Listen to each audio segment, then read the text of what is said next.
Assalomu alaykum, hurmatli obunachilarimiz. Yine ustanovga tayyor bo'lgan temir eshik, darvoza, akfa oynalarimizni bir yandan qisqacha obzor qilib beramiz. Görüp kuzatib boraverasizlar. Har zaman bir mehnatimiz qadrlab, bir like'larni bosib, kanala obuna bo'lib qo'yishni unutmanglar. Narx-navolar bo'yicha tanishtirib boramiz. Yine bu iş darvazamıza geladi olmasak zamoklarım yine 5 kilitli zamok.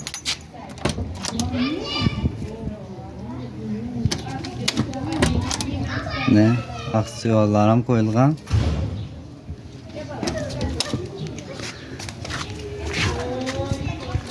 Lapçaylarından yine görüşleriniz mümkün. Bu darvazamız materyallarına geladi olmasak lisleri 1-2'lik, stenaları 2-1'lik. Bol işledik bunu en fulu. İkisini materyalam bir hili kalın materyalda işlengen. Bunun arkına geladi olmasak 900 ming so'mga ishlab turdik. 850 ming so'mga ishlab beramiz.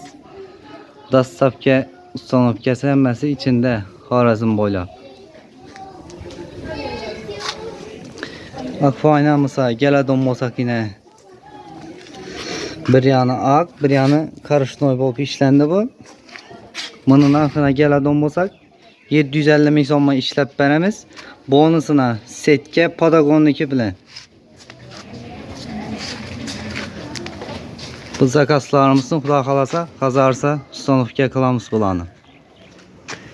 5 tane ayna, 2 tane demir eshikimiz. Yine bunda aynalarni 4 tanesi. Mesela hurmatli obunachilar yine kime shunday eshik darvozalar gerek bo'lsa, oynalar gerek bo'lsa murojaat qilaverasizlar. Telefon nomerimizni ekranda qoldirib o'tamiz. Dastavka xizmatlarimiz ham Xorazm, Qoraqalpog'iston bo'ylab yetkazib berish bepul ustanovga. Hammangizga sog'lik, salomatlik tilaymiz.